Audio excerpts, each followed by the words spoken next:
And then I will, yeah, then so go ahead and start letting people in. I guess Daniel, you can, or actually we can just disable the waiting room right now. Yeah. Send them all in. There you go. Welcome, one and all. Hey, Oh, it's mostly Saturday for most people, except for those in super far-flung regions. Yeah. Hello. Yeah, that's cool, Lou Delbany, how you find your way to show up on the first page here. Wow. As previously. What do you got Yeah. there? What is that? It's like they elbow their way to the front of the waiting list. He's got a micrometer. Watch out. Wow. A tool using human. Beware. Beware. center pins. Ah, are you multitasking? What? Really single tap. So You gotta focus, man. You can't be multitasking now. Hey, welcome. How many people are here? I don't have my glasses on. 57 right now. What? But we do have 57. Awesome. We have over 150 registered, so that's beautiful. More may join us soon. I see 6 or 7 people are watching on Facebook. Beautiful. Don't forget to say hello to those folks, and hi, Facebook folks. Give them a link to the Zoom chat too, and remind them that their comments are heard and seen. So I want to tell all of you, number one, I can't tell you how much pleasure it gives me to do this every Saturday morning and see the faces of a ton of humans that are nerds like me. It really is kind of a bonding thing. Like, wow, look at all these piano nerds. This is awesome. Really, it's not hugging you or shaking your hand, but it's not too bad. Anyway, welcome to Piano Tech Radio Hour. This is going to be an especially enjoyable hour for me and my awesome partner, Ethan. Say hi, my brother. I'm muted. Hello, everyone. How are you? Welcome to Piano Tech Radio Hour. It's wonderful to have you here. It is. Today's guest is a man I've known for a long time. I've seen it in a lot of different situations. The world champion coach of the Los Angeles Lakers for a while, Mr. Pat Riley, say, crunch time reveals all. And I've seen Mr. Lieberman in all kinds of crunch times. And he's an incredibly successful warrior of crunch time in every realm. And so he's one of the most successful piano technicians I've ever run across. He's a tremendous business advisor and kind of life coach in a weird way to me, because he's just had this moral compass and ethical, a straight line for apparently, I guess, his whole career and his whole life. And he's done it very intentionally. And he's a great piano technician. And he's become an amazing hybrid tuner and has way more sensitivity toward pianos and knowledge toward pianos than he will personally let on, which is kind of an attractive quality. He's maintained 35, 40-year relationships with major venues and institutions and beloved private clients. And I just think he's got a wealth of knowledge on many things that piano nerds find fascinating. So, Ethan, if you have something more to say, that would be great. I think maybe now Daniel could say his little public service announcement, kind of. Yes, sure. Daniel, why don't you do that? So Piano Tech Radio Hour is being brought to you by Piano Technicians Masterclasses. an online educational resource that offers you cutting-edge instruction from piano industry masters without leaving your home. You can find out more at www.pianotechniciansmasterclass.com/PTM2020. Thank you very much, Daniel. So I know this sounds like a pitch, but it really, honest to God, it happened. 2 days ago, this relatively new piano technician called me and said, I took advantage of piano technicians, PTM's, some weird savings plan that Ethan, you cooked up somewhere. And he got access to my 2 classes and a ton of other classes for like some ridiculously low number, right? $50, $40, something like that. And he said, I've watched them over and over. I've watched all these people. They're amazing. This guy really said this. It radically changed my approach to piano technology. So there you go. Done. Sorry. Done. Thanks for sharing that, David. Yay. Should I read the official bio of Carl, or should we just move in? Let's just move in. Hey? Let's do it. We got that down. So Carl, tell us what you would like to share with us today. So, hi everybody. I love, shower me with praise, but basically I'm just a regular piano technician like all of you out there.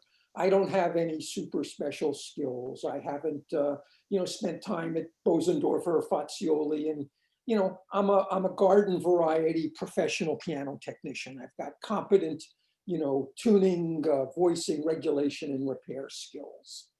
And, I came up like, as most of you did, I started working in piano stores. I started doing floor tunings. I started doing warranty tunings. I started doing dealer prep. I've worked for school districts. I've done all the grunt work.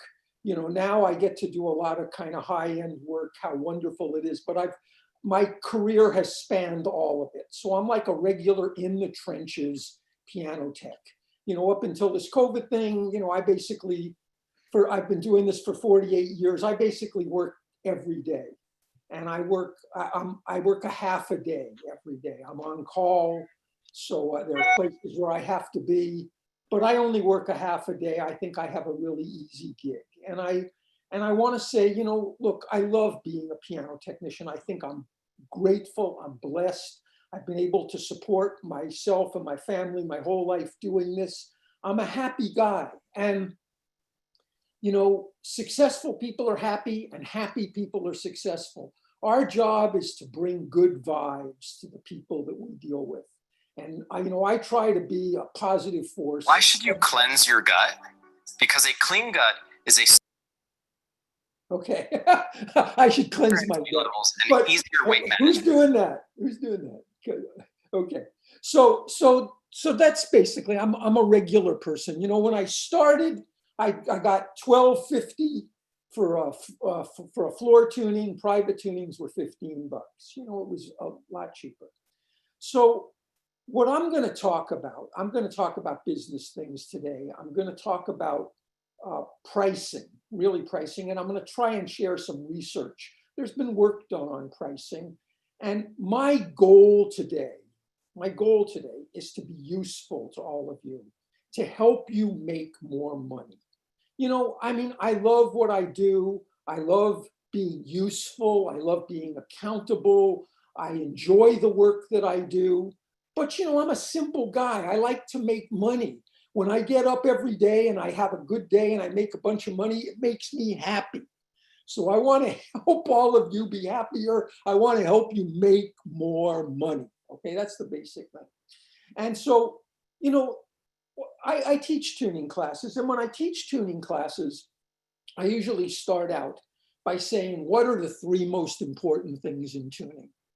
And then I have a whiteboard and I write down the answers, and people say, oh, your unisons have to be great. And I say, well, that's very important. They say, oh, your fourths have to beat a little faster than your fifths. And I say, oh, that's very important. And they say, oh, your thirds have to be smooth, beat rate. And I go, oh, that's important.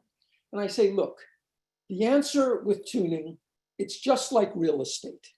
The 3 most important things in tuning are stability, stability, and stability. It doesn't matter where you tune a note if it doesn't stay there.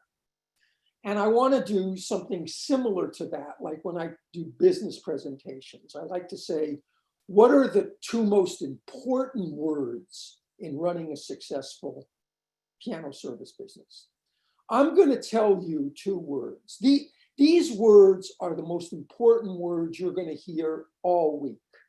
And if you don't get anything else from my presentation today, I just want you to get these two words. There's nothing I can say that is more important than these two words.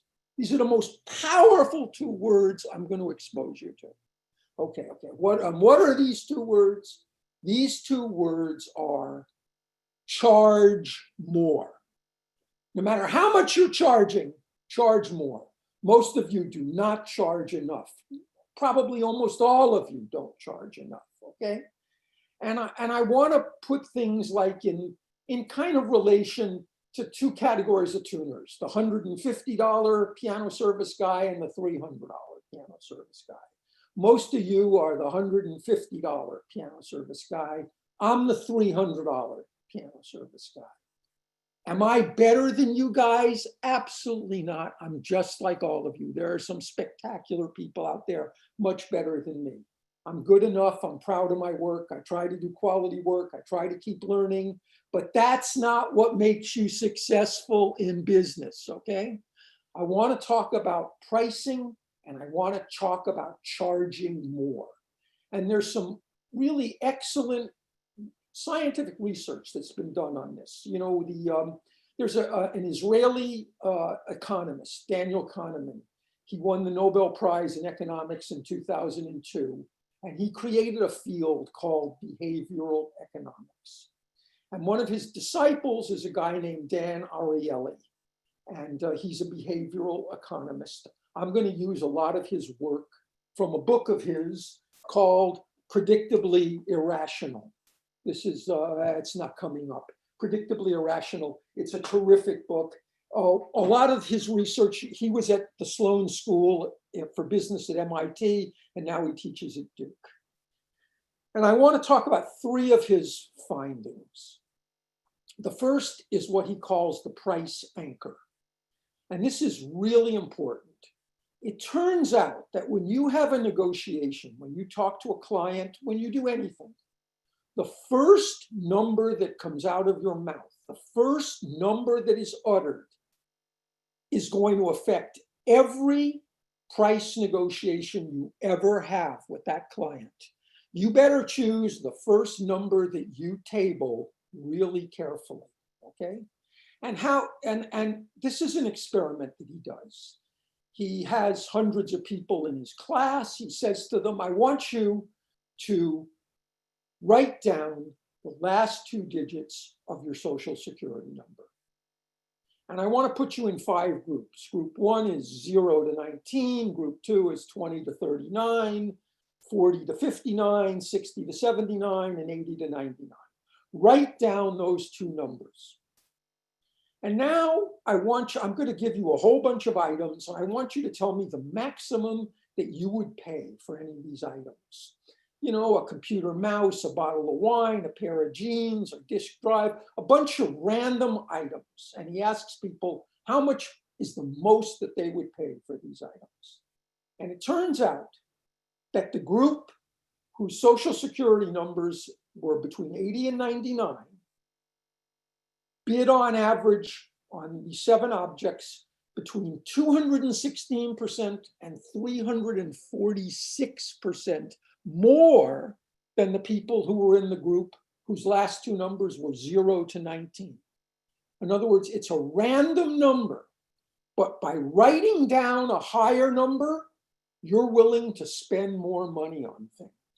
This number is the price anchor. Everything is going to revolve around this number. So for instance, I want to point out, if you're the $150 piano technician and you want to do, like I like to do a $200 add-on service to my basic service where I kind of, you know, do an action spiff up, you know, where I make it play and sound better. I shape the hammers, I steam voice and then needle voice the hammers. I lubricate the knuckles with Teflon.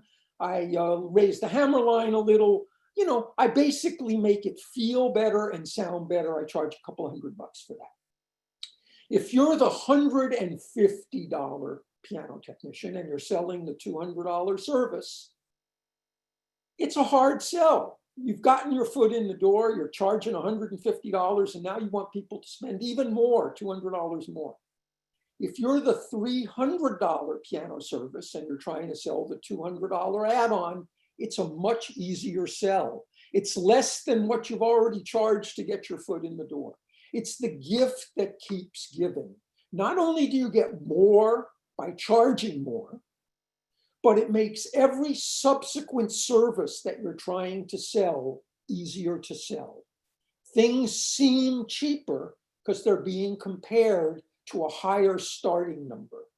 I can't stress how important it is the first number is. When I started, I used to say, oh, a piano tuning was $100 and a pitch raise was $175.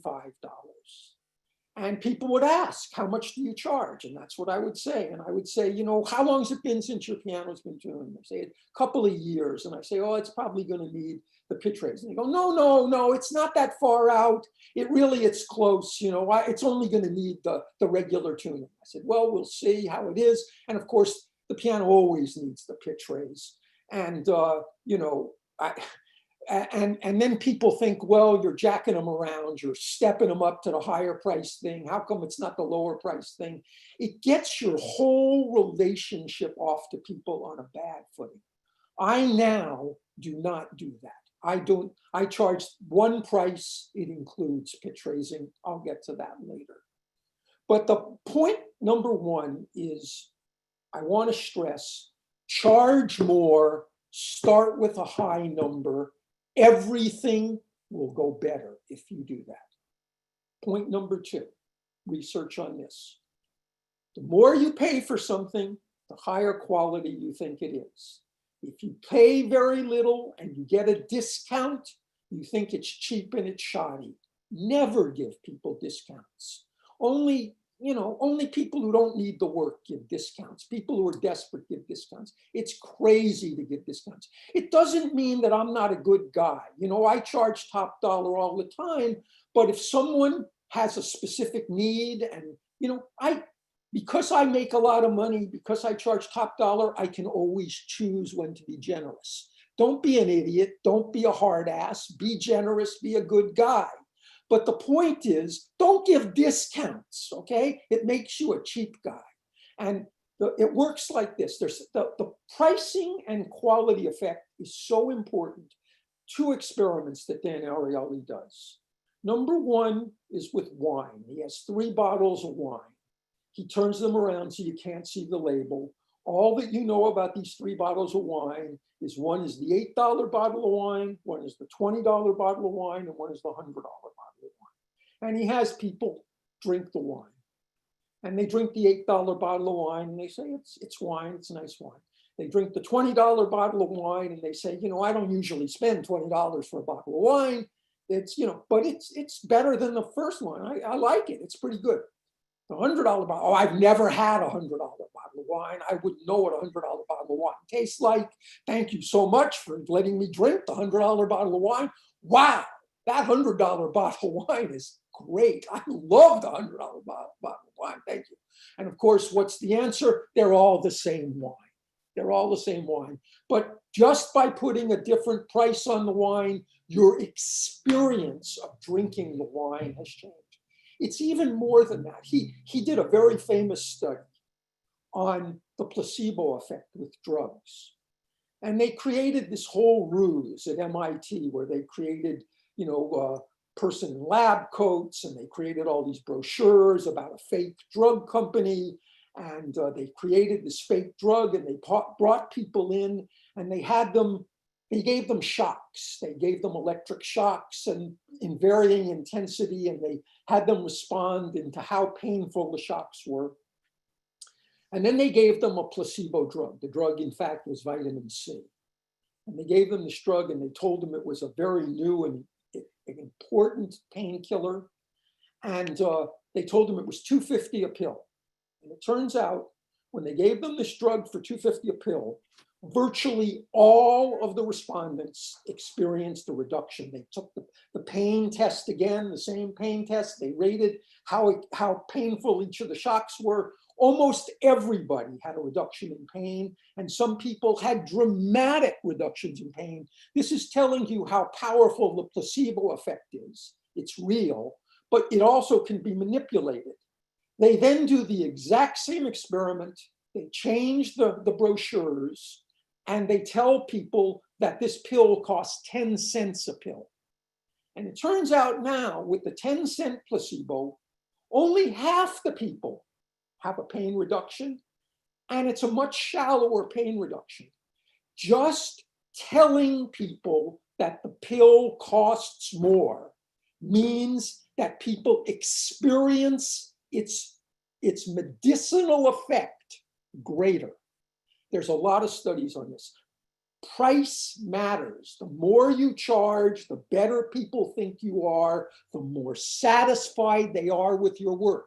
It's the exact opposite. A lot of people think, oh, I don't want to charge more. Then people are going to expect more of me. They're going to be more critical of my work. I don't want any problems. I'm going to charge less. Wrong. You're going to have more problems if you charge less. You're going to have less problems if you charge more. So let me just, that Carl has given you a priceless gift, which is counterintuitive truth, because we're all made uncomfortable by raising prices. We all have elaborate stories why, no, that's good for you, but for me, for my particular situation, no. Really listen to this now. This is not conscious stuff. This is old brain, limbic system, cortex, prefrontal cortex stuff. This is how the species reacts at the bottom. And we're taking advantage of that. And he's taking advantage of that. Be like a doctor, be like a woo, really and truly, this is a priceless gift that he's given you. I just had to. No, so let me say, Ariely says, behavioral economists believe people are susceptible to irrelevant influences from their immediate environment, and that we are pawns in a game to which we are basically oblivious. All of this stuff is going on and we don't pay attention to it, but it's real. It's not flu, it's real. Yeah. The third piece of scientific evidence. He takes hundreds of his students and he says, I want you to choose which chocolate you would like to buy. I have two pieces of chocolate for you. I have a Lindt truffle, those round circular things. They come in the beautiful blue, red, gold foil, and those are 15 cents. Or you can have a Hershey Kiss for 1 cent. And it turns out almost 75% would prefer the Lindt truffle. They'll pay 15 cents for the Lindt truffle. Reruns the experiment, except this time the Lindt truffle is 14 cents and the Hershey Kiss is free. And it reverses itself. 3/4 of the people want the free Hershey Kiss and 1/4 want the Lindt truffle. And that's incredible. This point, free is not just another price point. People are very loss aversive. And so when you spend money, you can lose money. When something is free, you can't lose anything. Right away, you've gotten over the loss aversion. And free things just make us feel good. So I can't stress enough, you need to be giving away some free crap, okay? Always be giving away some free stuff. Okay, so I just want to point out, so I'm the $300 guy who is selling piano service. It means I'm giving away a free pitch raise. It used to be, I asked people, do they want to pay for a pitch raise? And there's always people out there who say, no, I don't play it with other instruments. It's 15 cents flat. I don't care. Just leave it where it is. Don't raise the pitch. It's fine, look, I'm not that guy. Every piano I tune, there's some reasons why I don't, but almost every piano I tune is at A440, period. I'm not asking their permission to tune to A440. When I tune a piano, it's tuned to A440. It's included in my service. I use CyberTuner. I work for CyberTuner. CyberTuner does unbelievably great pitch raises. It's no big deal to be doing great pitch raises really fast, okay? So I do great pitch raises really fast, and that's what I now do. And so it's included. The other thing, there's a lot of things that are included in my $300 service, okay? What's included? Of course, I'm going to clean the soundboard of a grand piano. Of course, I'm going to adjust and lubricate the pedals. Of course, I'm going to fix a sticky nose. Of course, I'm going to take my chopstick voicer and knock down a couple of high notes that are standing out at me. And I'm going to point this out to people, and I'm going to tell them it's free. I'm doing all this stuff. It's free. It's included in my service. And when I look at doing add-ons to my service, if something is really small, it's a really small thing, I don't do any $50 add-ons, okay? If it's a $50 add-on, it's free, okay? If I'm gonna do an add-on, if I'm replacing broken strings, if there's a note that's broken and I'm taking the action out and I'm fixing it, it's a $100 add-on. There's a $100 add-on or there's free add-ons. That's how I price my services. If it's not worth $100, then it's free, okay? So, there's a lot of other aspects of running a business that I'd like to talk about, but I'd like to take a break at this point and just let you digest. Charge more. Everything in your business life will go better if you charge more. Oh, See if there's anyone wants to respond to that. please. We want interactivity. So, if you agree, if you disagree, if you're got a beef, if you think it's great, go. I would love to just do this. I would love to interject here with some compliments to what you're saying. I've definitely charged it at all kinds of levels of the price range. I remember when I moved to New York, I was probably one of the least expensive people that you could hire. And I even got flack for that from other technicians, here and there, like I'm lowering the value of the service. That was an okay strategy for a little bit, but my strategy was to over deliver, make sure I got a lot of great feedback and referrals. And that when I charged less, like let's say I charged, and this was several years ago, let's say I charged somewhere around $75 for a tuning and other people are charging $150. You're telling them they're getting a $150 tuning for $75. It's way different than if you just say, I'm giving you a $75 tuning. So that's one thing from my experience. And then I went from being one of the least expensive to moving on to understanding things like you're telling, that actually to become one of the more expensive tuners. And for the very reasons that you've said, that people value it more, you actually deal with less complaints, because if you think about it, on the end of the clients that are trying to save are often trying to save in all sorts of ways, and they don't even really value what they've purchased. They don't think it's worth that much, and so they'll treat you like you're not worth that much. And if they value what you do, they'll treat you better. And the other thing that I wanted to say, go ahead, David, do you have any comments on that? I'm just verifying at 3,000,000% what you're saying. Right. I'm being fantastical, but it's all of everything that we're hearing right now is so true. My personal experience, 98, and then 98 beating again in 99. I had like another story for another day, but I had a personal kind of awakening, and I realized, and I jumped back into PTG, and I realized, wow, I'm a lot better than my story tells me I am, right? I'm just a lot better piano technician than and my income was basically flatlined for many years at that time, 50, 60,000, 70, not even thousand just one year after another. After I had that awakening and started getting influenced by people like Carl, I literally doubled my income in 2 years. I raised my prices 80%, and then that final 20% in another year. And I was in 2001, I charged double and lost none of my good clients, nobody I cared about. And I really did start to believe that I don't want price shoppers. I don't want a long-term relationship with them. They have a different way of looking at the world than I prefer to look at it. Yeah, I just want to say I've had that exact, in the year 2000, I was charging 110 and I was charging 185 for a pitch raise.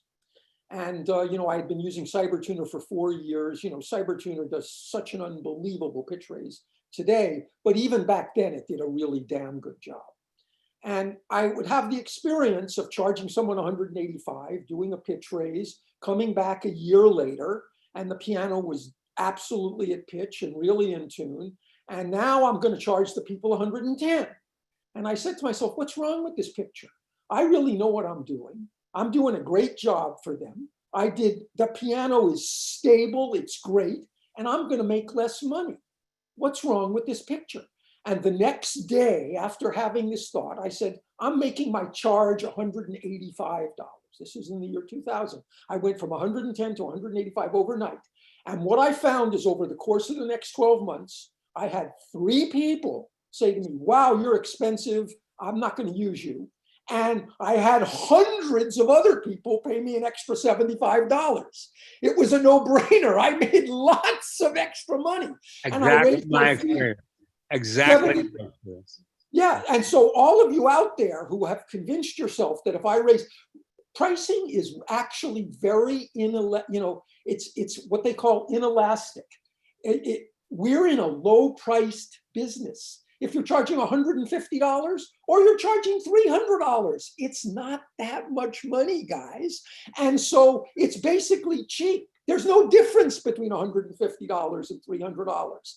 And so people think if I raise my price $10, oh my God, the sky is going to fall. And raise my price from $150 to $300. What do you want me to do? Commit suicide?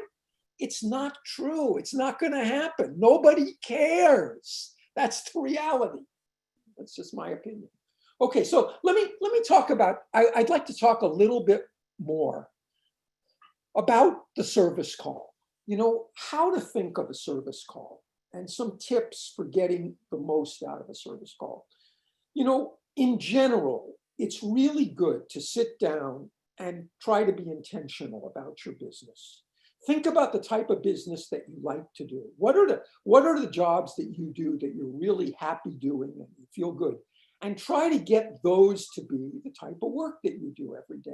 It turns out that the type of work that you do every day generates the type of work that you're going to do every day. If you're working on some crappy spinet for a guy who's pissed off that he's paying you $150, he's going to refer you to other people just like that. If you're working for someone who has a really nice piano and is paying you $300, he's going to refer you to people who are like that. Do the type of work you like to do. First, do some exploration about what type of work it is you want to do. Be intentional. We have a colleague, Dan Levitin in Brooklyn, one of the greats in our profession. And Dan is he's very thoughtful, very intentional about everything he does. He's intentional about how he rings the doorbell. And it turns out that's a very important thing. How many times have you gone up to the doorbell, you ring the doorbell, did I push it long enough? Did I actually ring the doorbell? Maybe they didn't hear it. Maybe I should ring it again. You lean up to the doorbell, you're pushing it a second time, and the person opened the door, and there's your face right in their face at the door because you're ringing the doorbell a second time.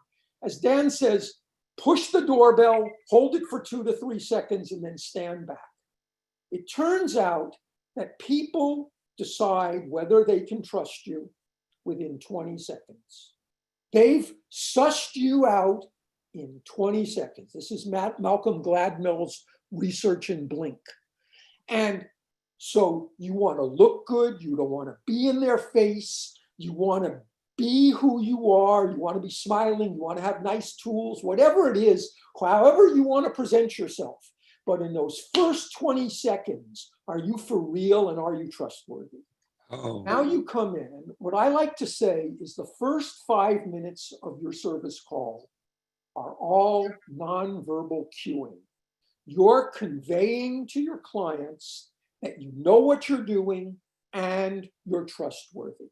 And there are ways that you do this. For instance, I have colleagues, you come in and there's 40 pictures on the piano, okay? There are people who say, oh, look, could you take that stuff off the piano? It's like it's an annoyance. How come you didn't prepare for me coming? How come you didn't take that off the piano? Didn't you realize I can't have that stuff on the piano? You take it off. I don't want to break anything. I think when there's stuff on the piano, this is an opportunity for me to act out. I say, don't worry. I very carefully pick up all the pictures, lay them down on the floor or on a table, and I do it in such a way that I demonstrate I care about their stuff. I am conveying to them that I respect their stuff. I'm going to put it back in the same order I found it. It's a way of making me trustworthy, okay? All of these are props that you need to use in the first 5 minutes to convey that they should trust you. The next thing I do is... Hold on 1 second, Carl. And the thing is, practice makes whatever that word is perfect. You do this as an exercise and it just becomes completely second nature. It's not a hype. It's not anything. Don't go there. Okay. No, you're so right, David. I want to say, you people who are performers know this. I've watched a million rehearsals, so I've seen this. Performers can say stage patter that they've done 100 times, and it sounds completely natural and off the cuff, and it's perfect. You have to think of a service call as a performance. You've perfected it. I've worked on it. I know exactly what I'm going to say. I've done it 100 times. I'm not unsure of myself. I take responsibility. It's just like a performance. There's nothing wrong with rehearsing. It's good to rehearse. You do things better that way. That's right. Then the next step of that is as you're sitting in the car, turning it off, walking up to whatever entrance you're going into, that you say, okay, how am I doing right now? And really become a happy camper. That's the whole point. These people do not need you to drag your beef with your partner or an argument with your kid or a depressing email or anything like that into their house, or politics or the world or anything. They're hiring you because they want you to bring a bit of light through that door. Well, we bring good vibes, David. Listen, we bring good vibes. We control vibrations. We're tuners, but we also bring good vibes. That's our job. When I'm in a control room of a recording studio, I keep my mouth shut. I'm the piano tuner. People don't want my opinion. I'm happy to be there, but I'm trying to radiate good vibes. Everywhere I am, I'm just trying to radiate good vibes. So I want to say the second most important thing at the service call, I go and I play every note while the person is there. Most people are going to leave. They think what we do is boring, it's painful, they're gone. But I want them there right at the beginning. I play every note. I want to notice if one note is broken, it doesn't work. I said, did you see your E doesn't work? Yes, I can fix that. The cost is $100. Go ahead and fix it, okay? By the way, is there anything with the piano that I should know about? Is there anything bothering you about the piano? Take a history and physical. You're like a doctor. These 5 minutes when you're at the piano talking to the person are absolutely crucial. Try and gloss over this. You're going to make more money if you do it. You're going to satisfy them. I don't want to hear, when I got home, oh, I forgot to tell you, when I use the sustain pedal, I can't repeat the notes. I forgot to tell you that. I don't want to find that out when I got home. I want to find out when I'm at the piano. So that's the same thing. Do a history and physical. And this is the second thing I want to say. The most important part of your service call is the 5 or 10 minutes at the end when you schmooze with the client. I ask people what they do. I want to get to know about them. I want to make a personal relationship with them. But here's the money shot. Here's the most important thing. My clients are my sales force. I don't know if you've seen this thing John Parham just published on PTGL. About 80% of your business are either repeat business or referrals from your clients, okay? I deputize all of my clients to be my sales force. They're out there right now, unbeknownst to me, promoting me. I want my people to always be promoting me. And in order for them to promote me, I have to put words in their mouth. I have to tell them what I want them to say to their friends. And I want to be, it's a performance. I'm a performer when I'm doing my shtick, okay? I want to be compelling in some way so that they talk about me, okay? I had this guy at my house today. Wow, it was really cool. He did. My guy tunes Elton John's piano. Whatever it is that makes you special, put those words in your mouth. If you work at the church down the block where a lot of people go, you take care of the piano at that church, tell them, I'm the guy who takes care of the piano at that church. This isn't bragging. Rabbi Hillel has the phrase many years ago, he says, if I am not for myself, who will be? You've got to promote yourself. Sales are made, they don't happen. We have to promote ourselves. I'm not ashamed to promote myself. I believe in myself, okay? So I promote myself shamelessly. You should too. Okay. Yeah, Ethan. Yeah. Anybody, I'd really love to have. There's a ton of questions and comments in the chat. And in Let's fact, go. I think we should kind of like rapid fire through them. So if it's something that we don't need a lot of Absolutely. time on, we'll just quick hit it. Yeah, do it. Kevin Clem just brought up a comment. Depends on the region, though, doesn't it? Any comments about where your location and your pricing? Any thoughts Look, on that? I'm in West Los Angeles, one of the richest places in the country. That helps, of course. But what I'm saying is true at all time in all places. It's actually charge more. You've convinced yourself some garbage, some negative script about why you don't deserve it, why you'll scare people away, why bad things will happen. You've made that crap up. It's not true. A good rule of thumb, just off the cuff of what we're talking in the conversation here, just charge more than anybody else. It doesn't have to be, we're not throwing out specific numbers here. Correct. And if that gets, Absolutely. if that runs away, that if everybody's doing that, then you'll find the limit. People stop calling you. But you can always test a new price, and you could always step it back if you feel like it's necessary. You made a mistake.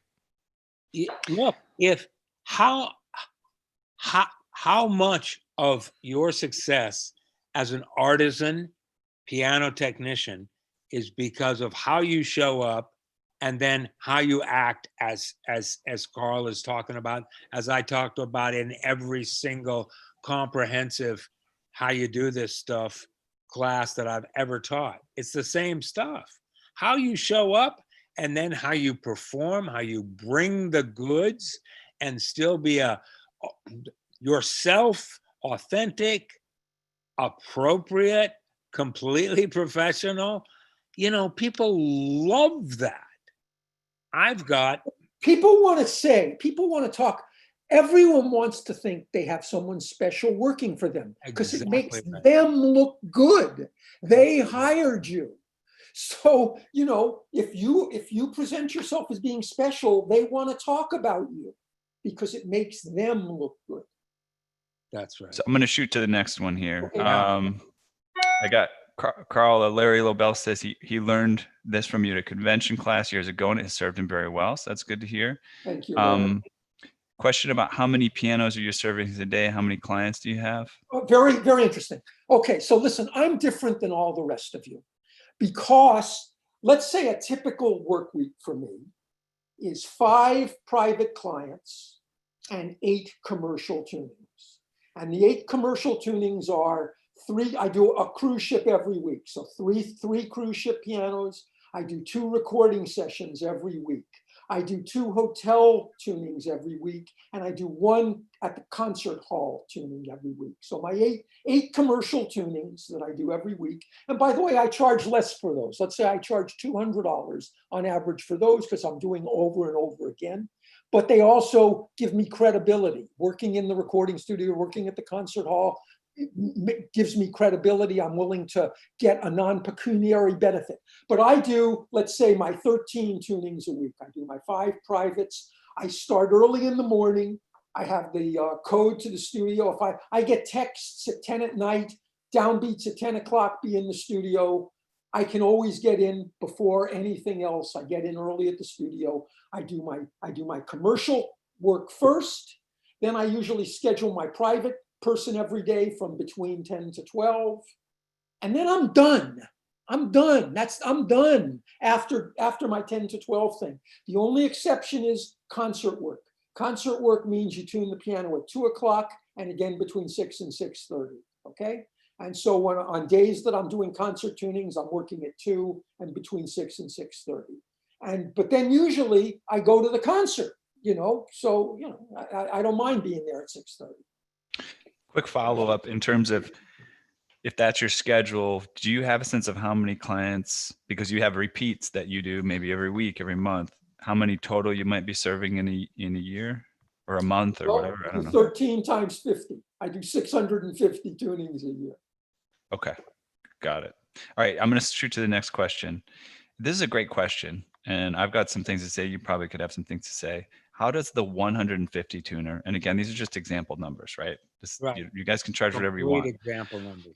How does a 150 tuner go up to $300? Is it in stages, time frames? No. Any suggestions? I went from 110 to 185 overnight, and I went from 185 to 285 overnight.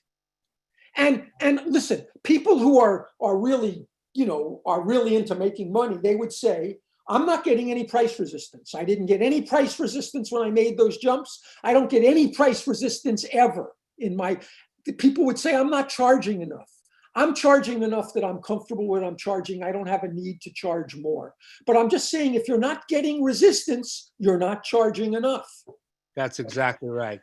I did it more gradually than Carl did over like a year's period or 2-year period. I think I doubled. But I didn't lose anybody that I cared anything about. Out of 1,200 clients, maybe I lost 10 that were, iffy kind of price shoppers anyway. And it's a liberation. And it's really scary to do. I'm much less bold than Carl. It took me a lot longer to do it. But as same result, success, more money, my God. More self-confidence too. A way to do it softly and gradually, which has worked well for me, is you just change the prices for new clients, and then you for the new clients that you have, By the way, you just know what it is. That's part of the price anchor thing, Ethan. It's harder to change the price on old clients.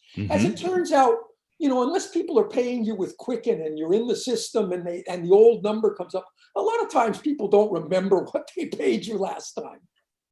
I keep it in my database. I have a record of every tuning for every client and what I charged them. So I know what I charged them last time, but most of the time they don't know.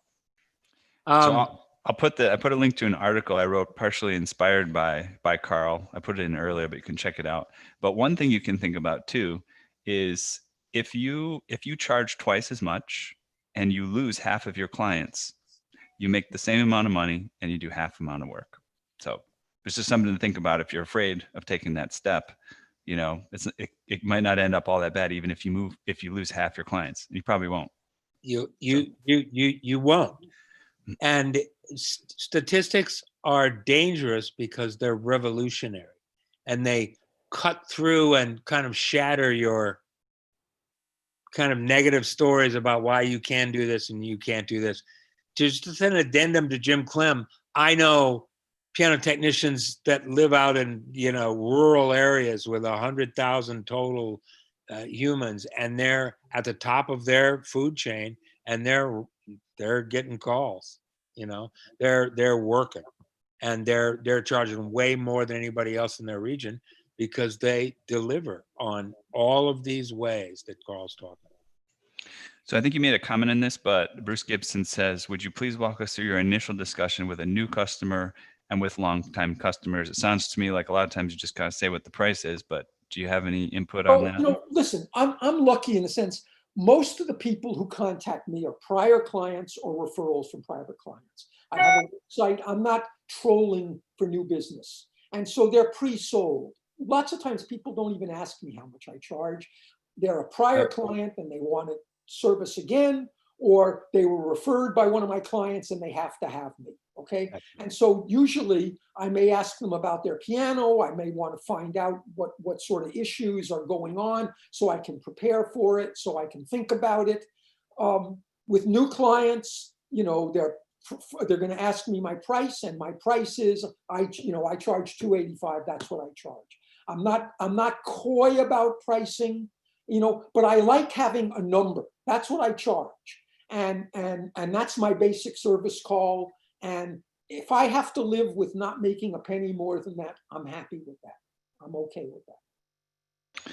Thanks for that. Next one, when you come across something broken that is going to cost you most time, how do you get approval for the $100 example you gave? I'm at the piano and I noticed it was broken. The person sees I played the E and no sound comes out. It's not playing. It's not working. I can fix that. Let me say another thing also. Broken strings. You know, I'm obviously a professional piano technician. I can replace broken strings. I can splice almost any broken bass string.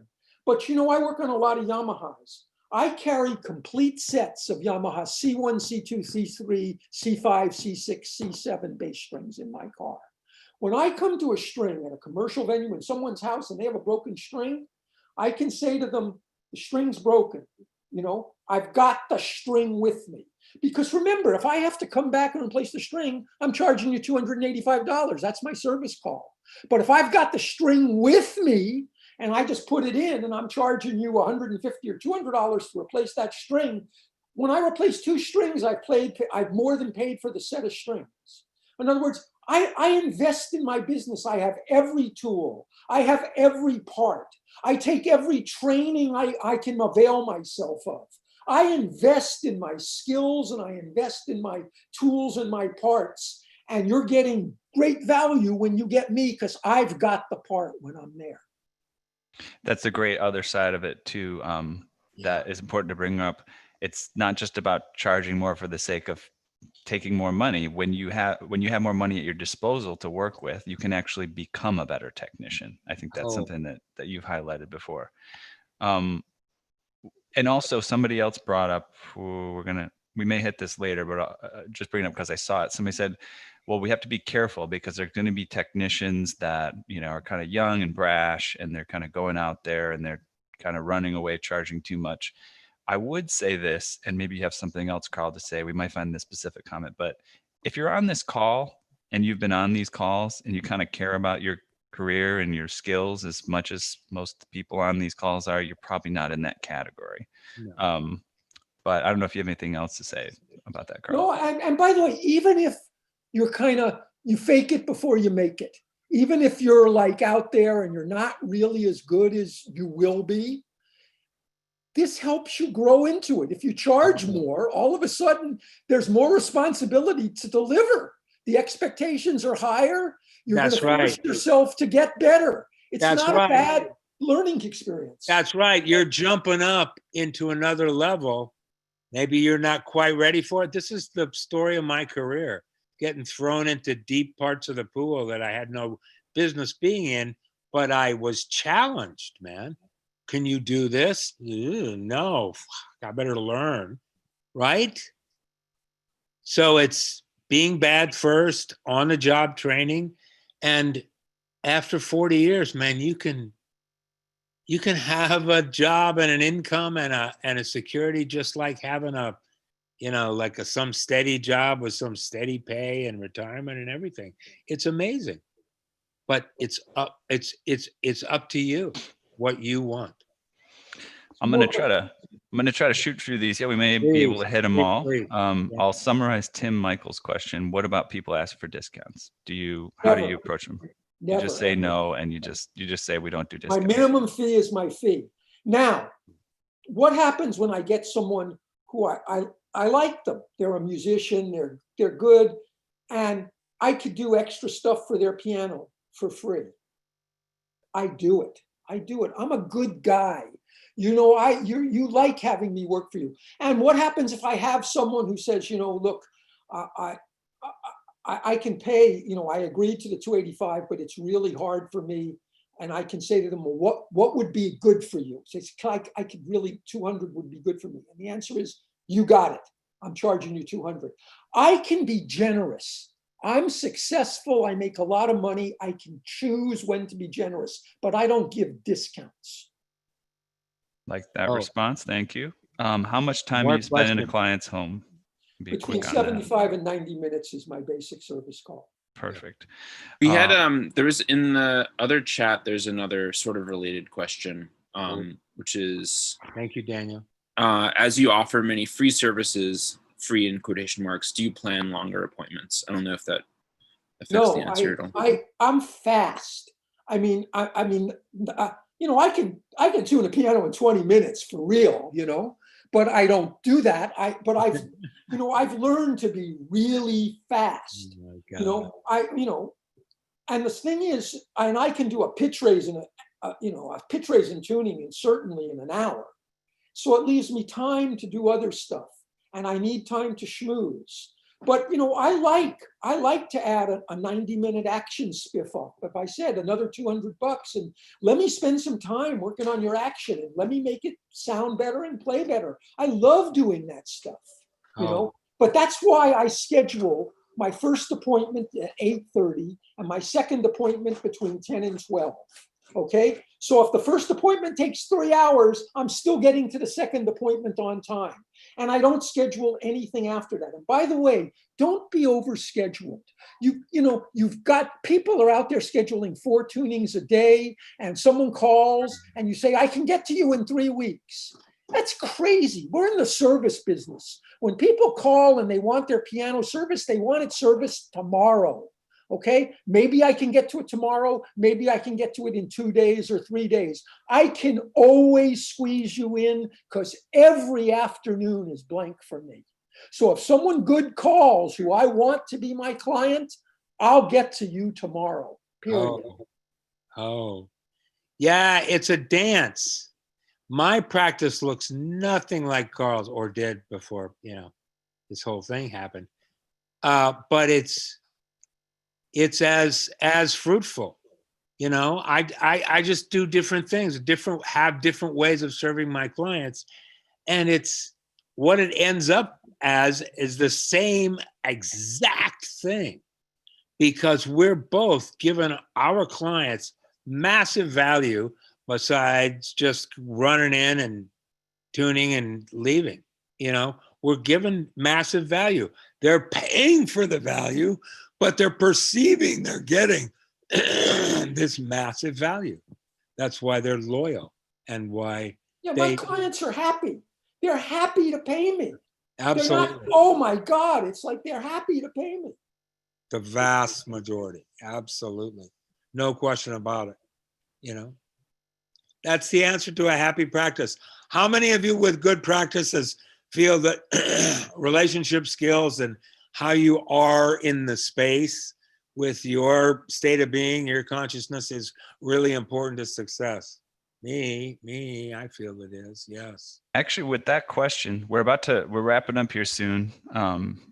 Ian has posted a review link in the chat, and also a place where you can sign up for our piano technicians masterclasses. But as we're wrapping up, maybe just for symbolic and maybe a little bit of a commitment. Anybody want to make a commitment that they're going to raise their prices in the next, I don't know, couple months? Just say, I'll do it, or whatever you want to say. Yeah, bud. Yeah. You're so Appreciate worth that it. encouragement, Carl. You're so worth it. You're custom luxury service providers, man. You're so worth it. The young punk, the younger, Nice. mostly men that come in Tim, and David, fix your computer are like Kevin, 170 bucks Judy. an hour. So Excellent. Yeah, and congratulations to you guys are taking this seriously. I think Carl's put some really great scientific research in front of us, and great information. Appreciate it, Carl. We'll pop the review link in here one more time. We'll pop the sign up link for Piano Technicians Masterclasses. And while those things are in there, make sure you give us your feedback. Make sure you sign up for PTM. That's a great way to make your practice better. Any final words from you, Carl? No, listen, I want to thank you for inviting me. I mean, what a privilege. I'm at a point in my career that I can give something back. If I was useful to anyone on this call, it makes my day. I'm grateful. I'm grateful for all of it. Thank you. that's why we love you, my brother. That's why we love you a lot. Love you a lot. Thank you so much, Ethan, the best partner I could ever have. Thank you so much for sure. everything. For sure, David. Thank you for your generosity. Okay, folks. Well, we'll probably sign off here in a second. I'll just take some logistical things to get off the computer. But we thank you, and we appreciate you so much for sharing this time with us. And we appreciate you for what you do and out there tuning pianos and taking care of the music, and just wishing the best for all of us. Hopefully, as we make a transition back to work here, coming up soon. Yeah, man. All right. Thanks a lot. All right. We'll Great. sign off soon. See ya, ladies and gentlemen. See you soon. Do